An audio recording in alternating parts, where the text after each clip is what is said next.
Today we're going to be talking about turning your data expertise into a product. Here is Scott and myself, the data whisperer who does not whisper. As always, the recording will be emailed to you after the show. So if you want to share with your friends, you can find it right there. The Q&A tab is in the bottom right. Make sure you use that to ask your questions because it's very easy for them to get lost in the chat. So put them over there as we go through the episode. And if you're not following us on YouTube or LinkedIn, please do that so that you make sure to be aware of all our future episodes. And so today, we're going to be talking about why communication is a superpower in business and data, the balance between technical skills and data storytelling. And then we're going to really lean into looking at content, branding, and the tools of a data creator beyond just, posting on LinkedIn occasionally if you want to get a little deeper. And so until tomorrow, we still have 10% off on the SQL and Excel immersive program. So if you're looking for live instruction and more accountability and having a person available that you can talk to, this is an opportunity for like real small group instruction that is awesome. And then one other thing that I wanted to call out is $1,000 off lifetime access, and you get both Maven Analytics and Analyst Builder, which is the platform by Alex the Analyst, where you can actually, learn through testing your code, running your code, and getting feedback and preparing for those interviews. All right, Scott, so happy to have you here. For those who don't know you, can you give us a little bit about your background? Hi, Kristen. Always fabulous to be seeing you, no matter where we are in the world. Scott Taylor, the Data Whisperer.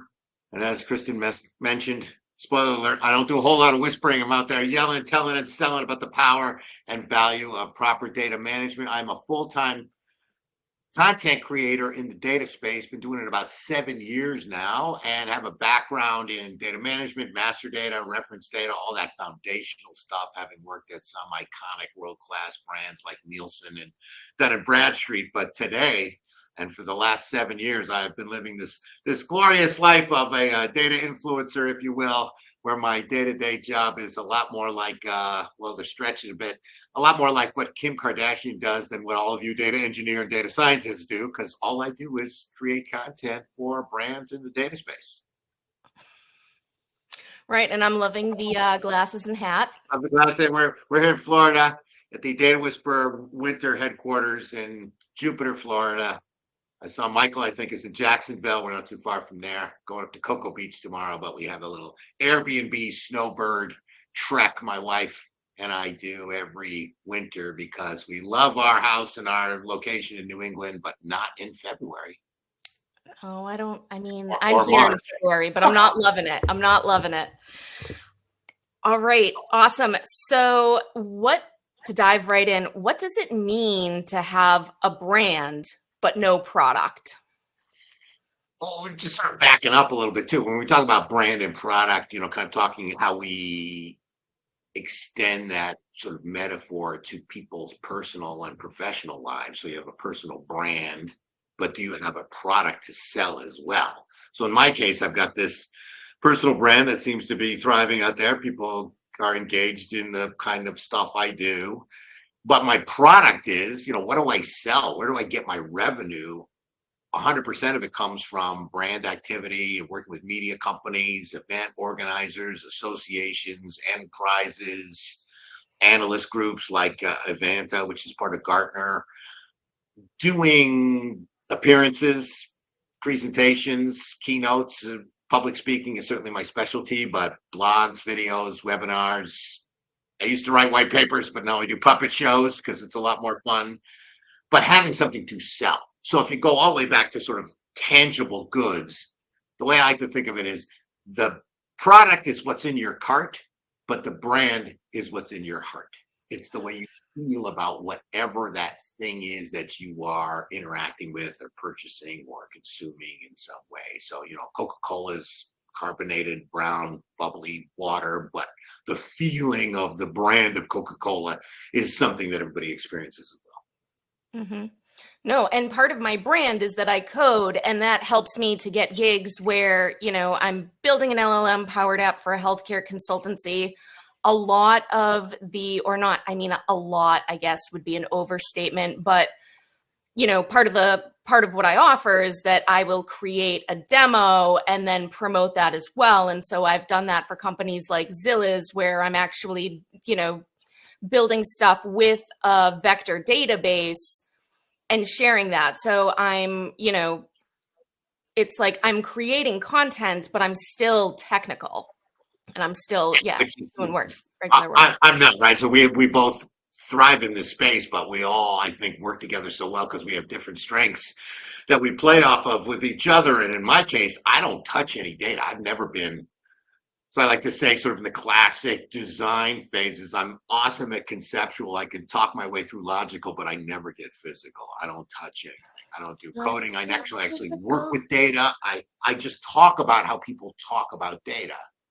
And my success in business, when I did have what I would consider a real job and doing real work, was really based on creating a story about the products that I was representing.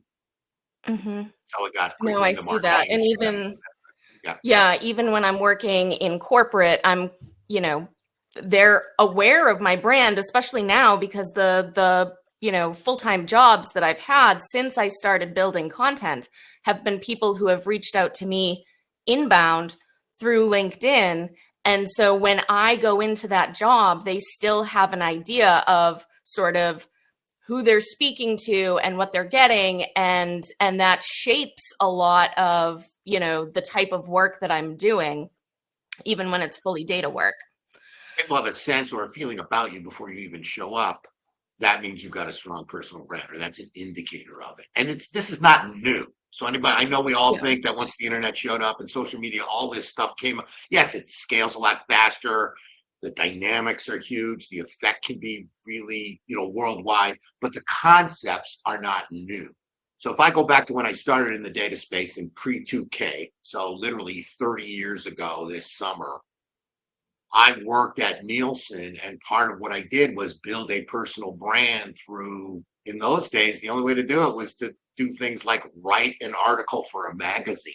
So I had a monthly column in this trade magazine that a lot of my audience, prospects, and clients read, and talked about whatever, some of the things now, trends, what's happening, how to tell stories, all that sort of stuff. And that built for me a presence that extended beyond my just physically being in the room with somebody. And it's a particularly powerful thing. So these types of things have been going on for as long as people have been talking about themselves and trying to promote themselves. There's been something called the personal brand.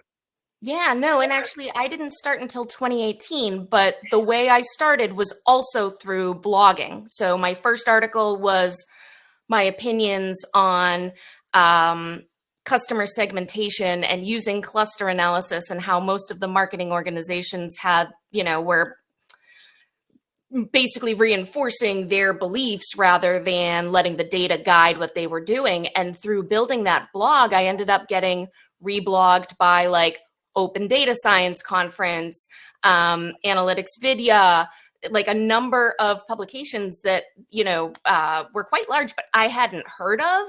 And I thought that was like a fantastic way to start too, because those blogs still live on my website. So if you are checking me out, you still get to see long form content, whereas the stuff that I write on LinkedIn, you'd have to really hunt and peck for that. Whereas, my blog is there, and it's more thorough content that I like put some real time into, because not every post is like that. And I feel like that's an element in terms of having this product idea with your brand.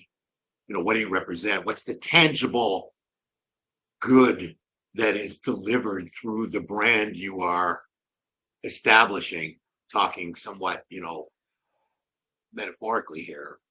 And long form content is a big delineator between folks who are just, post a lot on LinkedIn and have kind of a snappy moniker and do some fun stuff versus really try to make a living or make it part of how they go to market themselves.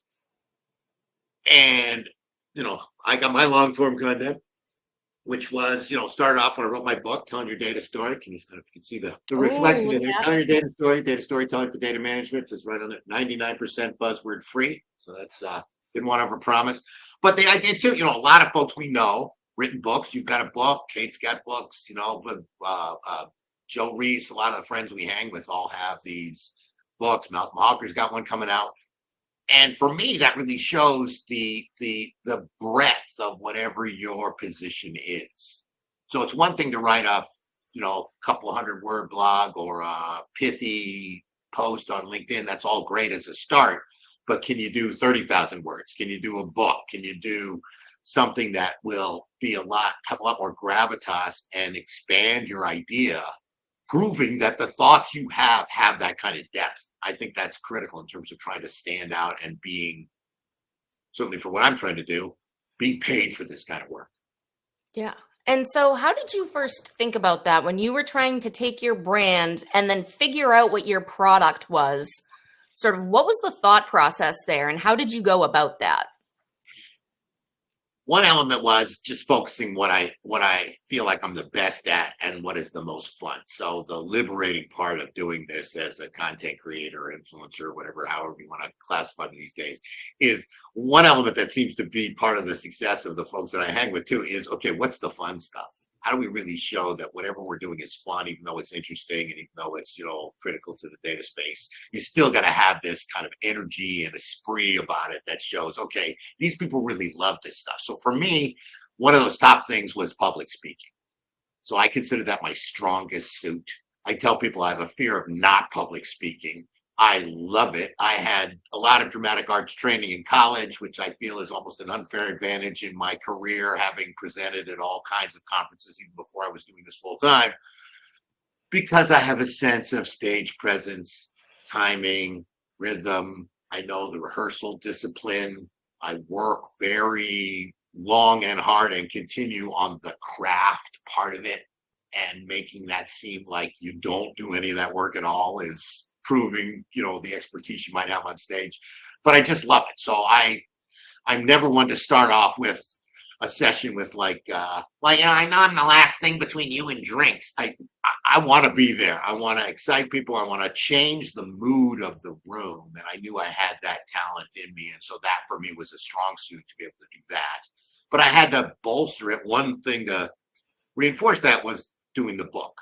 So I knew I had, if I wanted to get serious and kind of upgrade my position in the public speaking world in the data space, that a book was mandatory. And so I had to sit down and, okay, what book am I going to write? The first couple ideas I gave my publisher, he didn't think were that good because he'd already had 20 books on those ideas. But then I struck on this concept of data storytelling for data management, which in essence is, how do you pitch this stuff to senior executives and put together a business accessible narrative so people will fund and support and be engaged in the work you are doing with data, which I think everybody listening out there wants that from their business side, wants that from their partners or their management. They want funding, they want engagement, they want support, they want the data work that they do to be recognized, to having value. So how do you put that? That comes a lot through putting a good story together to convey that message and the benefits of what you have to offer. And so that was natural for my talents to be able to put that kind of book together. And then I tried to be as creative as possible. And again, it's super fun. I love doing videos. I try to be humorous and entertaining and inspiring. I try to keep it sort of light and engaging. I never get technical. I don't talk about trends. I talk about how the things I recognize in the data space affect any possible trend going on. That's my parlor trick. Whatever's out now, whatever's new, why does data management have a role in it? And then try to expand that again creatively. There's a lot of folks doing this, a lot more doing this now than were 7 years ago. So not that it's a highly competitive space, but you got to try and continue to stand out in some ways. And the thing you mentioned with the book too, I don't know if this was your experience, but so I wrote a book with Kate and we self-published. And at that time, I think Pact had been reaching out to me already, typically for topics that actually weren't quite in my wheelhouse. And then Wiley reached out. But so my point is that also too, like having the brand is what brings the publishers. And now I'm writing a children's book as well. And that connection was made through Jordan, who I saw write a children's book. And so it's both inbound publishers coming to you asking if you'd like to write a book, but it's also the network that you make and seeing your friends write a book and saying, hey, I didn't know anyone else that was writing children's books. Can you make me an intro for that? And so now I'm writing a children's book. And so I think that's like an important point too, that all of these things really work together. And on your point about, doing speaking, it was like I had to sit down and think about, what am I comfortable doing and what is going to be the return on each of these different types of activities that I could do, right? Because I can create courses. And if I'm going to create courses, there's a ton of different platforms I could create for. They all have a different amount that you're going to get back. Or I even had courses that I self-hosted on my site that did pretty well, but I actually found that I wasn't comfortable promoting those. And then I found that like, I just really enjoy doing influencer work, even though that's like a dirty term. My absolute favorite thing in the world is to get paid to go to conferences and not have to speak. That one's Yeah, my I favorite. do that too. It's not a bad gig. Yes. Yes. I love the speaking part. So for me, I want to have that, but I've done the same thing as you. Sometimes it doesn't work or they've got it, the agenda's all, but can you go and help make that, how do you help make that experience better for the people who are there? I really feel like that's one of my roles at these conferences I go to, whether I speak or not. And so, taking selfies with people, being really visible, going to, one of Kate's tricks that she taught me, she always sits way up front. And you want to do that. You want to be on, you want to be accessible, you want to be, and it's, we both have this experience. And it's not like we're bragging here, but it's something that's really part of the wonderfulness of the day-to-day aspect of what we do. You get recognized, if people talk to you in the elevator or they come up to you and talk about something that really influenced them that you did or that affected them in some way. And invariably there are folks who you never saw them in LinkedIn. You never saw them like anything. You never saw a comment, but they say, oh, I've been following you for years and I love this stuff. They mention all kinds of details to prove that they've been doing that. It's just a thrill. So if you have that celebrity aspect to it, to use that word here tenderly, is for me really fun. Obviously, I got a good, healthy ego, so as we all do. And it's a blast. Yeah, no, but I love talking about this because it is something that somebody can go and start making LinkedIn posts today. And the barrier to entry is just really small because even though, and we're going to talk about tools soon, and of course we have, better microphones, better cameras, but at the same time, like you can start with almost nothing. You can start writing blogs on Medium. You can start posting to LinkedIn. You can create content with Canva and use that for your visuals and just, yeah, that the barrier to entry is really small and that it will improve if you have a brand and people are noticing it, like you will see an impact on your actual real life. And what it really takes is time. It doesn't need to take a monetary investment.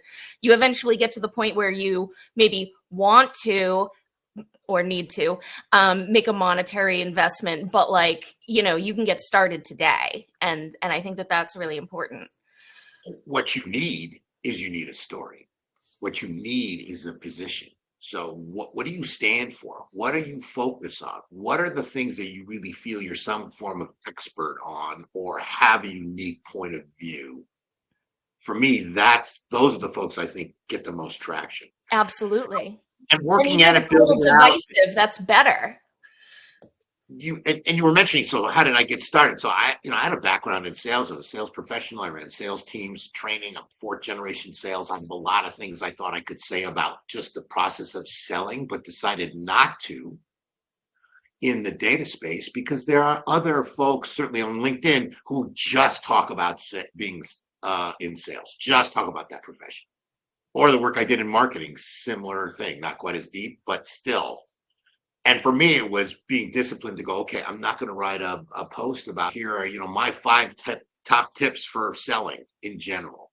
Trying to stay focused around, at least this is what worked for me, focused around a space. Pick a spot, make that spot your own, take it, own it, create it if you have to. But if you get too dispersed, again, if you're a brand, what do you stand for? Yep. Not what people think about you when you're not in the room based on your personal branding activity. That's the outcome you want to try and back into before you even start. And it's hard to start, but that's something you need. You need to have a story, a point of view, a thought, a position, an angle that you feel will bring some value to folks. Yep. No, and that's something that I absolutely struggle with. Like even today, I posted on LinkedIn a poem I wrote about R, which is lovely. And then I'm writing a children's book on computer vision, about a computer vision project that I built. And, I'm working on this LLM app that I've spoken about. And my book is on really like ML ops. And, the hope was really you build an LLM app throughout the book, but the focus was really on like using ML ops for best practices. And then, I sit down and people ask me if I want to speak, and I can't figure out what I want to speak about because I haven't been focused. I haven't been really trying to nail down on one thing. And I absolutely love the projects that I'm working on. But do I think I'd be doing better if I really honed and stopped and stayed focused? Like, yes, absolutely. You want to experiment a little bit too, and I think you're Sure. on a relative basis, you're certainly well focused, Kristen. So if you need that validation, I'm happy to give it to you. Thanks. Yeah. And so how do you see people getting stuck in sort of like labeling themselves rather than, creating a product? And everybody doesn't have to create a product. Just to take a sidestep here, I do this full time. I don't think there's a lot of Value. folks in the space who do full time. Me, Kate Strachny, Rabbit Jen. I don't know if the rest of the friends we have. I mean, you've Susan Walsh does some great stuff, but she has an actual company that she's running, and it's there to kind of expand what she's doing. George Farrakhan, I love, it's my data brother, but he has an actual job as well that he does on a regular basis. Oh, does he work full time? Yeah, he does work full time, at least. Oh, I didn't know that. Yeah, so you could barely tell, right? So it's not like it's what choice you have. So it's clear that the personal branding activity can help enhance. You don't have to go full time 100% like I am. You can just have it as a way that helps you even just internally. If you're at a company and you're not looking to build out social media presence, but you just want to expand your presence internally at a company, that's how I was successful at Dun& Bradstreet, was really building sort of a personal, almost celebrity brand within the company to let people know the value I had that I wanted to bring across the rest of the organization.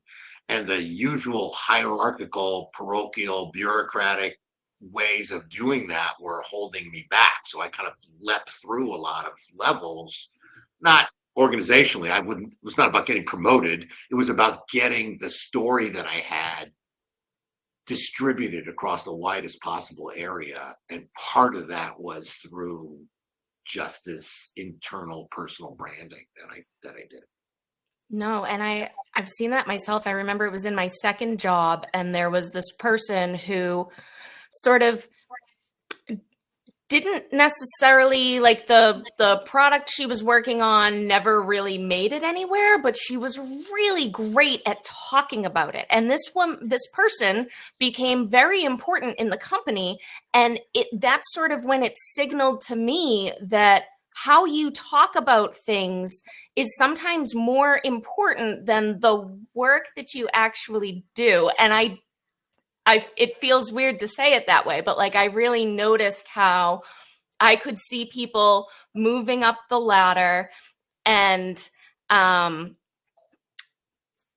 it had a lot to do with how they were positioning themselves and what they were saying, and not necessarily their boots on the ground.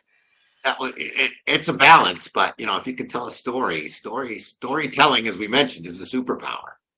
Mm-hmm. And it can break through all kinds of process walls and bureaucratic ways of doing things. If you can capture somebody's attention, I mean, let me tell you, it can work magic. It can get somebody to go from, I have no idea what you're talking about, to, how do we live without this? Yeah. And that can come from a very short interaction with somebody in a very casual way, because you have a story.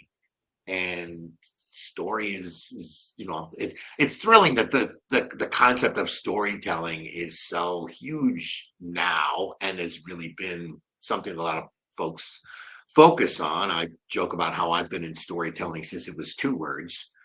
I go way back, so it's a nice validation that the things that I worked on and trained with and focused on are the kinds of things that people are looking for today. And I just stay really focused on that, because everybody, my grandmother used to say, talk about something, you should say, well, you can die with your secret. We don't want to do that corporately. Again, metaphorically, you've got to be able to communicate the value of what you have. And everybody in the data business, most people in the data business, come from a technical perspective, Mm-hmm. and have the challenge communicating that value in a business accessible way to people who, I often say, don't care how you're going to do it, they care why it's important. Yep. And that Yeah. why needs to be explained in a way that people will understand it. No, I've mentioned this before, that I learned how to present in meetings with stakeholders mostly by pain. It's like, I'd present p-values and completely derail a meeting, coefficients, correlation, and just over time I learned, or I'd say things to try and sound smart, and then I'd lose people, and then later realize that, maybe they did think I was smart, but like I didn't actually achieve the purpose that I had set out to achieve, and it took a whole lot of time really thinking about, how do I explain this in a non-technical way? What are the visuals that I actually need to include that support what it is that I'm trying to do here without derailing. Like I learned that it is very easy to derail a meeting. And if people are derailed, it's very difficult to get buy-in. And one person in the back of the room was kind of, snarling at something, will happily run things off the track. And then you've got to collect everybody back again. That's why the acting training was so invaluable to me.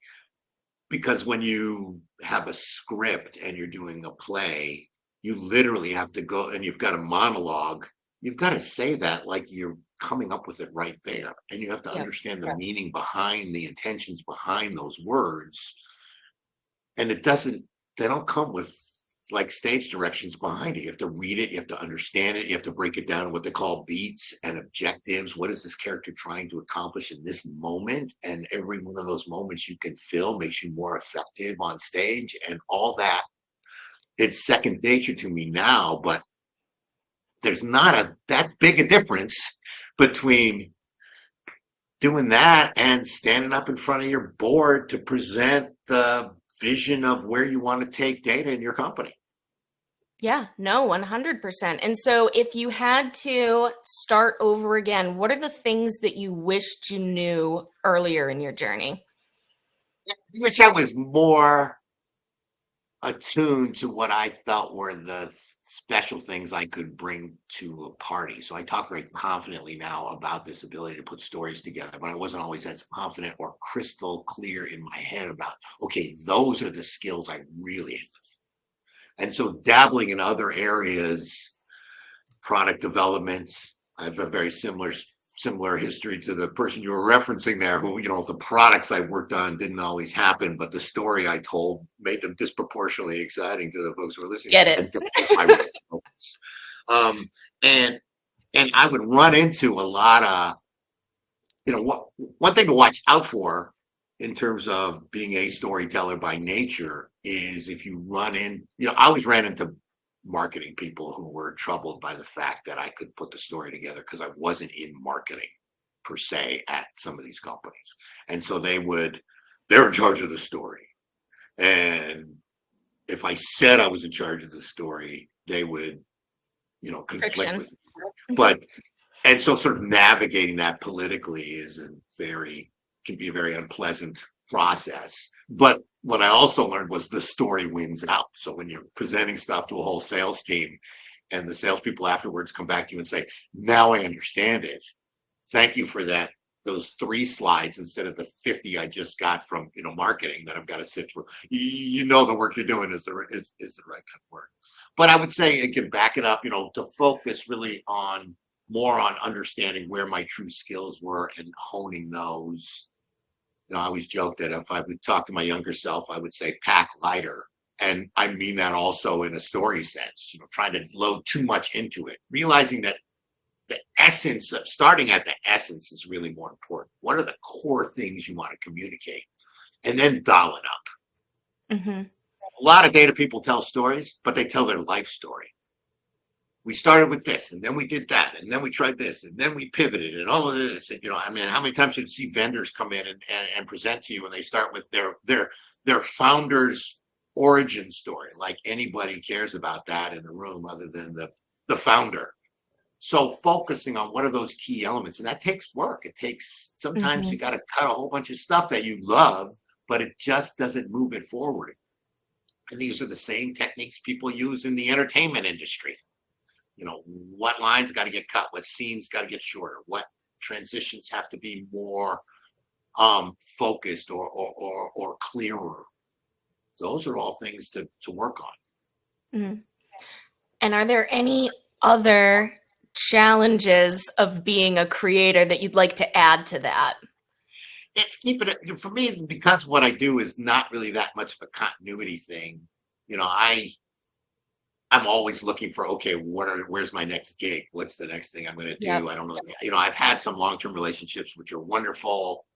Those give you kind of continuity, steady income. You do a bunch of stuff. You build a camaraderie with the team that you're working with, and that's lovely. But for me too, as I sort of move into more of the public speaking stuff, by its very nature, in a lot of cases, it's a one-shot relationship. No matter how great I do at a conference, they will not invite me back next year for the same position because you don't have the same keynoter every year. It just is the nature of the beast.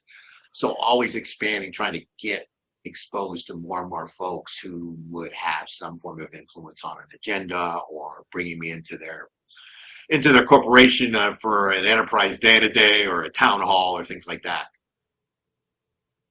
Mm-hmm.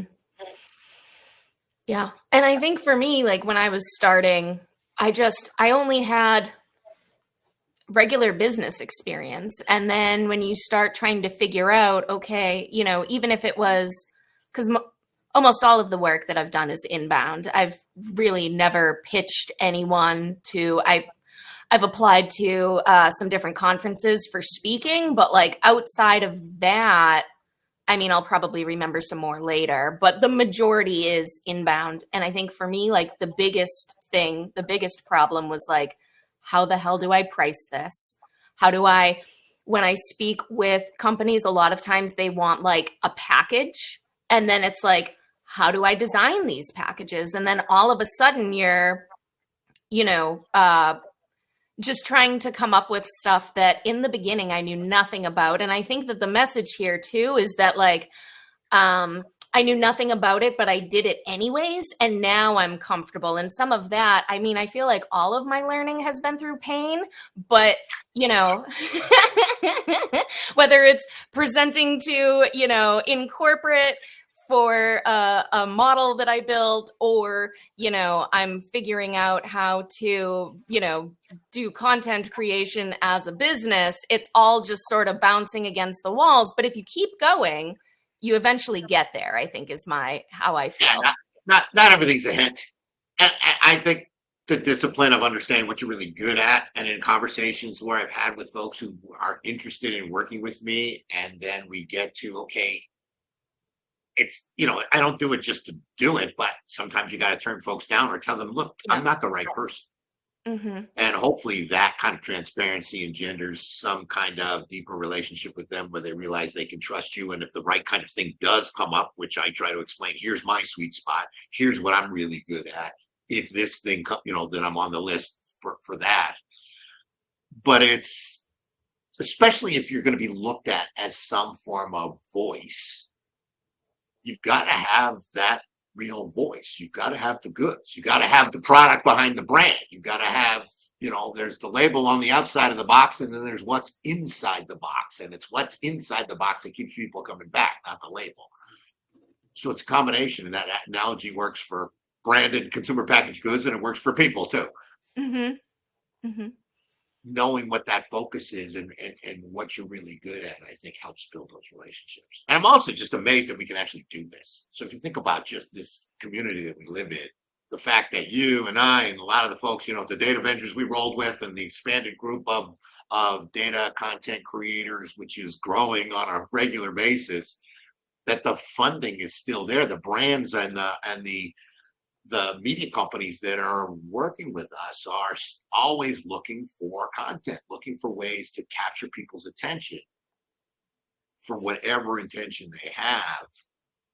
And yet there are so many other things out there to spend their money on, which they still do. There's straight advertising, there's promotion, there's the big, conferences like a Gartner, there's their own content they might create with agencies. There's a whole bunch of media companies that focus on the data and technology space. There's lots and lots of alternatives, and it's just wonderful that even just independent operators like myself can just still thrive in space.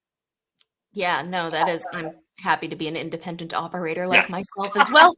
And I've heard you say that before, that you've got to have the goods. And, that's another struggle too, is when a brand reaches out and something sounds good, and then you have to think about, like, is this actually a fit for me? And sometimes it's not. There's a lot of, it's in data, but the data field is very broad, and not every product is going to be a good fit for my brand. And you can't market too many companies at once, because that's what you need to, like, think about, how much you have room for, and what is actually a fit. What can I speak to intelligently? What do I want to associate myself with?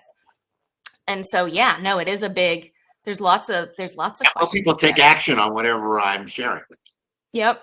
Because that's what the brand wants. They want a download, they want a webinar sign up, they want a white paper reading, they want some kind of action. It's not just pure image advertising. They're looking for some form of cause and effect, some form of payout. And yeah, no, and my audience might not, it might be that it's something I could speak about, but it might not be a fit for my audience either, because I have to understand who's in there and what they might be looking for or interested in. Because if I post something and the post doesn't do well, then I'm probably not going to, leave the best impression on them. Awesome. And so before we head into Q&A, I think we had mentioned that we were going to talk about the tools that we use. So I would love to, and then we got to head over to Q&A. So sure. So I'm not too fancy. I don't run, like Kate does, sort of a media company. So I don't have a database and a newsletter and those kinds of things. But obviously, always in LinkedIn, creatively, Canva, Descript, Camtasia are always probably open somewhere on my desktop.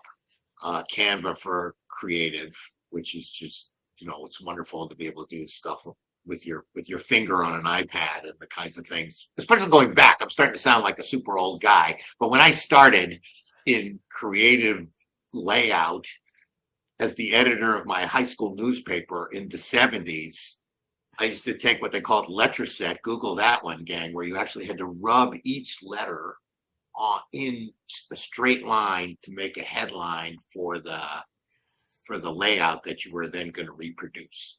So still the fact that I can right click with one hand and cut paste, I still get a thrill out of it, believe it or not, considering where I came from. That's sort of my version of, I used to walk 10 miles in the snow to school backwards every day. But Canva's wonderful. A Descript is a blast because you can edit video like it's a Word document. So having all that text there and being able to cut through, if I don't know if you're like me, but I'll do 9 takes of something sometimes. You just really can't get it out quickly enough or the right way, especially conference interviews where there's a lot of back and forth. That's great. And when I started doing video editing, I started with Camtasia, so I kind of, that was if I started with Adobe, I'd probably still be on Adobe, but I'm not a pro. I think I'm a good hobbyist, and when I need a really professional look, I've got some resources I go to polish some stuff up, whether it's working with Neat 5, which we've all done as a true professional team of 8 people, 10 people on a crew, or there's another person I work with to polish up some of my puppet videos because I could spend all day knocking out the green screen and she knows how to do it in an afternoon and turn that stuff around. But it depends on what you're really trying to accomplish. Yep. I'm actually also a Camtasia person, but if I need to put text on a video, I use CapCut. I don't remember what I'm using for what's it called? When the words go up the screen. What's that called? I'm like, the word's not coming to me. Captions? What? Subtitles? No, when the credits? When the words come up on the screen. That you're like, that you put behind your ring light and then you're able to read the words while you create your video. Somebody in the audience has got to get it. Yeah, teleprompter. Yes, teleprompter. Yeah. That's it. That's it. I use have another app as a teleprompter. I, of course, have a ring light. I have a Sony A6000 camera. I've got my just physical hardware. I got this Yeti that I'm traveling with, but I have a Shure at home. It's probably similar to yours, not quite as fancy. And basic stuff like that. Production values are a way to set yourself apart for sure. Yeah. I've also but got the production values don't matter if your story stuff. Okay. Make sure you've got the content. Make sure there's a reason to be watching that. And being flexible across. Well, for me, what's fun is the creative range. It's just being able to pop stuff together, or especially in the case of the data puppets, working hours to get a certain moment right, just because it's a thrill to get that. I'm addicted to good timing, so getting that little moment right in the interchange between 2 puppets is I love your data puppet videos. Yeah. You're in season 2. I've got a part for you. I haven't shot it yet. So in season 1, actually, there is a role I've got for you. We can talk later about that, but I haven't finished shooting all of it. I've got a couple episodes that are still. I hope I'm something weird. Yes. We'll find something. All right, awesome. And so now we are going to head over into Q&A. So there's still time to get your questions in. There we go. See them on there. You want me to just start grabbing them?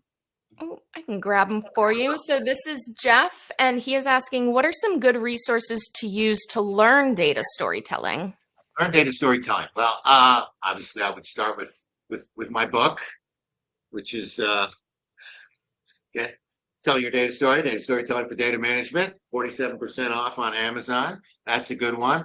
But and thinking about what type of data storytelling you're thinking about. So my data storytelling is a strategic data story about why managing and leveraging data in your organization is of strategic importance. It's a story you put together to talk to your head of marketing and head of sales and your CEO to help get investment, support, engagement, and so on.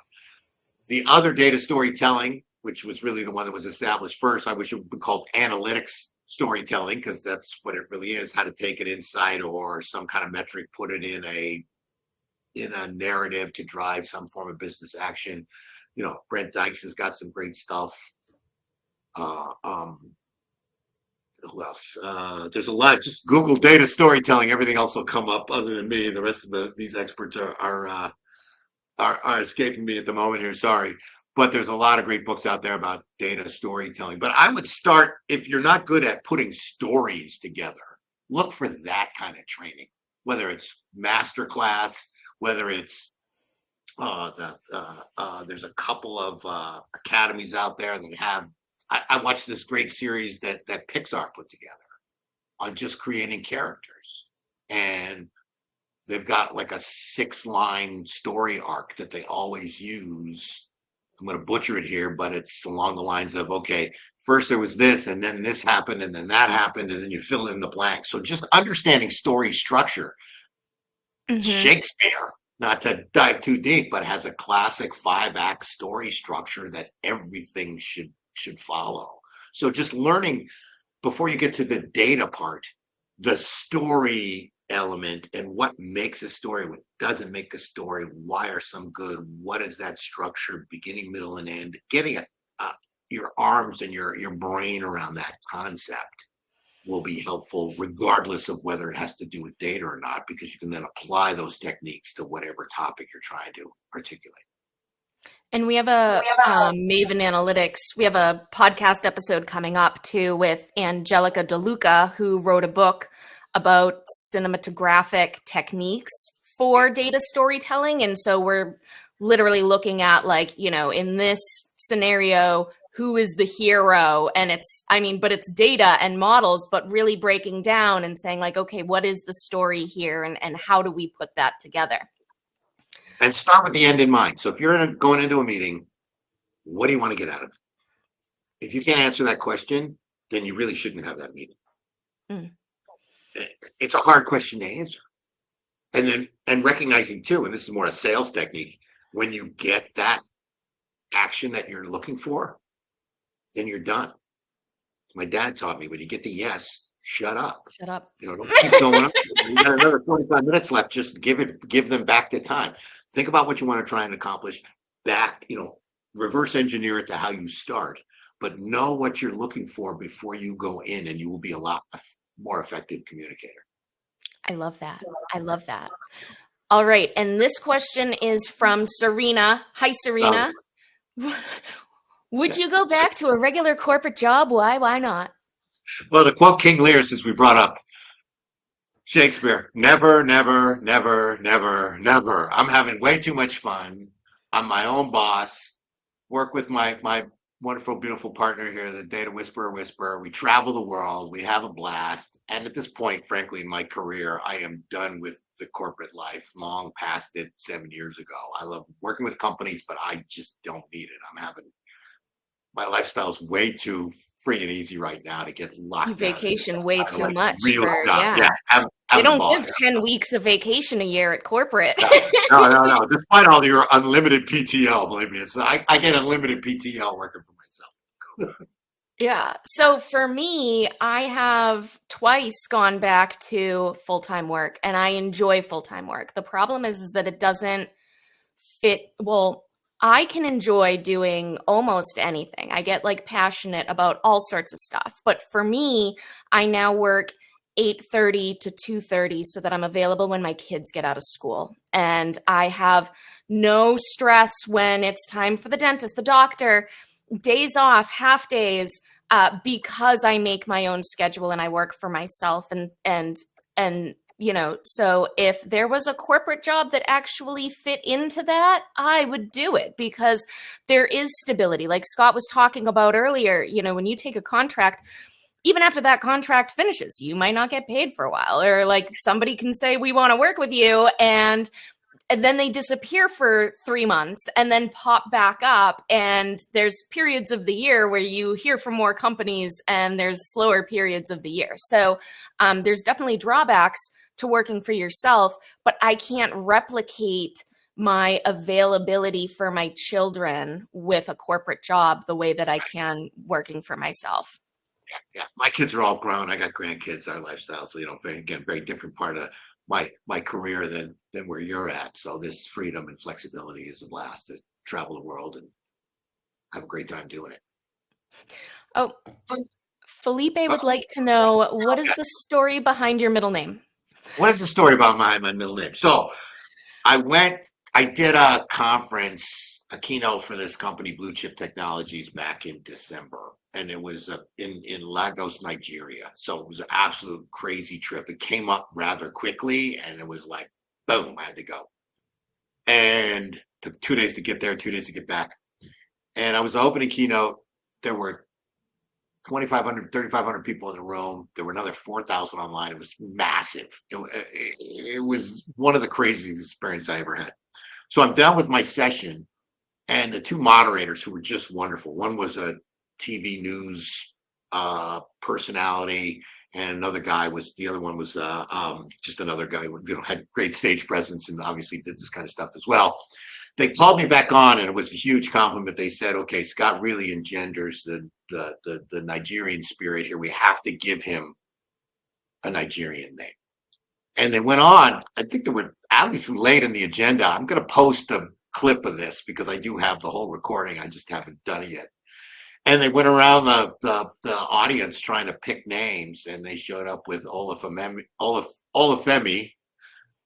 which I still have trouble pronouncing. And I was just so touched. It was really a wonderful moment. And then that day I changed my LinkedIn profile and added it on there to prove to them how serious I was. I said, look, it's official. It's on there. And they just were thrilled about that. So I get probably a note a week from somebody, many of them from the African continent, because it is an African name, just going, where did that name come from? How do you have that? Especially when I get it from other people named Femi, which is the shortened version of it. It's like, how are you a Femi? So that's where it comes from. Awesome. And from Michael, we have, as an analyst or director, what do you feel is the most effective way to translate the data findings to a sales team who may or not be that well versed in data or numbers? Sure. Okay, this is more analytics storytelling. So you've got a lot of tips in there, but having been a salesperson and presenting to salespeople, show them how it's going to help them sell more stuff. Start with that. This will help you sell more stuff. That's all they care about. Work backwards. Work backwards. How does this increase sales? How does this deepen customer engagement? How will this move the needle? Because every salesperson in that room all has one thing on their mind, their quota. And they live and die on it. And having been run sales teams and having been in the sales position myself, it is probably one of the most binary positions you can have in an organization, because you make your number, it doesn't matter why. And you don't make your number, it doesn't matter why. You got to hit your number. So that's what management is looking for. And if you can be a partner to those sales folks and show them how you can help them hit their number, get the renewals, add new logos, whatever those objectives are, you will be a very sought after hero, and smart salespeople know where to get resources. So you probably will have, less time on your hands than you can even imagine if you can successfully convey, look, this is how I can help you. That's what they care about. And then I feel like we already touched on this a bit, but Gregory asked, how did you narrow down the area that you specialize in, if at all?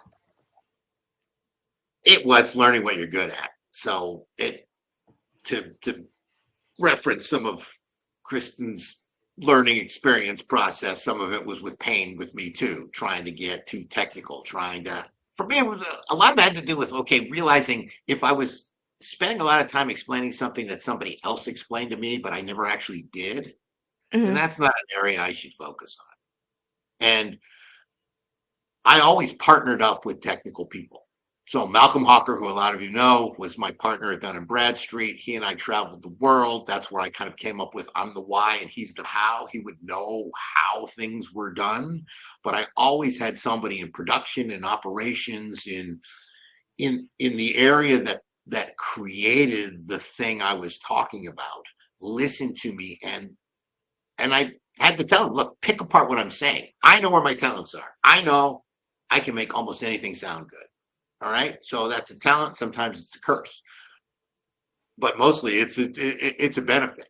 And when I would create some new story or work with any of those folks who really knew how knew how to get it done, I would say to them, look, you've got to tell me where I'm wrong. You've got to correct me. I don't don't feel like, oh, I can't correct you. Just because it sounds good doesn't mean it's right. So it's got to, sound cool, but be technically accurate. You want that Venn diagram where you're right in the middle. So for me, it was that, focusing on that, and then seeing the reaction I got. What really helped move the needle? What were people engaged with? Where were the things that I really felt, I had the experience and expertise in that I could focus on, and shedding stuff off. Again, this idea of packing light, which would have been the advice to my younger self, has to do with luggage, and it also has to do with ideas and focus and what you spend your time on. Perfect. And then, so there was one question where Rob wants to know where you got your hat. So I got my hat at Amazon. It's a Wallaroo hat. Rob, I know Rob. He's got some nice hats there too. Thank you. It's good for Florida here, and I love it. It's crushable. You can pack it. But thanks for the shout out on the hat, Rob. How you doing? Perfect. He'd also like to know, what's one piece of advice you would give to an aspiring data whisperer? There's what I said. I will say it. I've said it a million times already today. Learn how to tell a story. Learn how to tell a story. All right. And so we have time for one more question. We will end with Val. How do you shake off imposter syndrome? I've really been. Have you ever felt like an imposter? Not really. No, I have that problem, right? I'm trying to fake my imposter syndrome so people will have more sympathy for me. But I'm great at humility. I'm great at humility. Are you? I don't know. I'm not the one to ask about that because I have this, I over rotate on unconfidence. It's probably that stage time and just my whole attitude. But I just, backing up. Early in my career, I did feel like, okay, it's my stuff making the mark, and it would be very distracting for me. I remember a session early in my career where there's a whole room of folks, and I'm talking about this concept I have, and there's literally one guy in the back was sort of a little bit of a looking at me askance, and it was just completely distracting. It's like, oh no, he knows I don't really know this stuff, or I didn't really do this stuff. I found out later that guy actually was particularly interested in it. Of all the people in the room, he became my best friend from that meeting. The only one I still talk to. Yeah. So I just read him wrong. But if you know your stuff, you know your stuff. Mm-hmm. And so I'm not the greatest person to talk about how to get rid of your imposter syndrome, probably. But it's really just knowing what you're good at. Find out what you're good at, realize what you're good at, and just focus on that stuff. Again, I think when I'm, I know I'm great at public speaking. I know I'm going to change the nature of the room. I know when I talk to somebody about working at their event, I can guarantee that I will set the tone for their agenda, that they will have a room full of however many people, and they will feel differently when I am done. I know I can deliver on that because I've done it enough. So for those kinds of things, it's the opposite of imposter syndrome. It's how do you reinforce what you can really do without overselling and sounding like you're just bragging and, talking yourself up. But there's I think that's the other side of the coin. But we're all trying to figure out what we're good at. And I think for me, right, like I took a break between my bachelor's degree and my master's degree where I actually just sort of like really messed up my life and then had to crawl out of a hole. And I went to grad school. And so in 2010, they sent me to a Women in Mathematics conference. And they had a whole session on imposter syndrome. And the woman who's standing up at the front said, has anyone ever felt like if your school knew who you really were, that you wouldn't be there? Or like, just that idea of like, do you feel like you don't belong? And everyone's hands went up. And I thought it was just me because of my personal experience and what I had been doing. But seeing these types of things throughout time is really what helped me to get through it. Or thinking I don't know enough about a topic and then spending time on social media and looking around and being like, well, actually, I go a little bit deeper than what I'm seeing here, and I can feel confident or getting, that validation too when I post something that people say that they've learned from my content. And so I think that it is something that like doesn't necessarily go away in one day, but hearing stories from other people and experiences about, where they realized that they weren't the only ones dealing with that. And that takes away some of the power, because then it's not like real. It's not like the truth, right? It's something that we're dealing with on our own. But when you are able to look at what's going on around you and you realize that you do have expertise, you realize that you do belong in that university because they accepted you with your real credentials and decided to keep you and, offer you, a spot, then, over time you get to the place. And it's also, if you do the same job for a while and you just feel more comfortable in the beginning, right? There's so many things that we're not sure what the culture is. We're not sure how to interact with other people. We're not sure what the types of questions that we should be asking, and where we should just be making decisions on our own and going with it.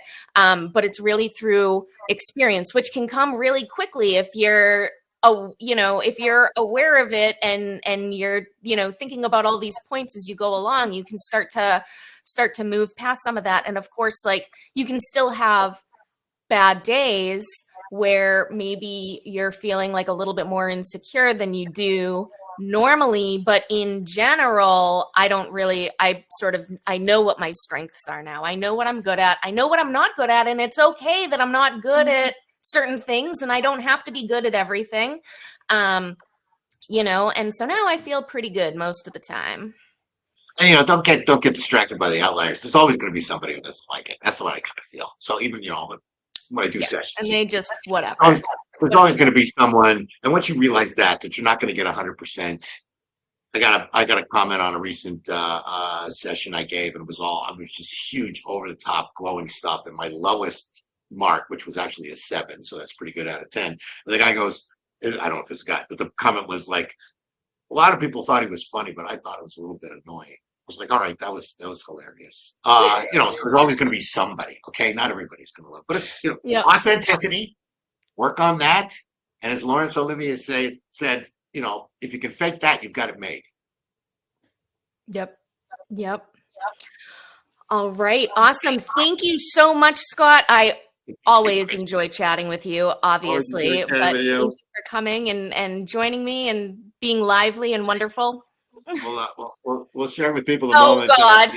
The true moment. Talk about authenticity here. It's to say I'm a so seminal moment talented. in Data Ventures, Big Data London, where we're all there. You can see Joe Reese, Rabbit, Kate, George, Andrew, Susan, Christina, and of course, Kristen right in the front there doing her famous Data Ventures polka dot split. So Data Venger polka dot split.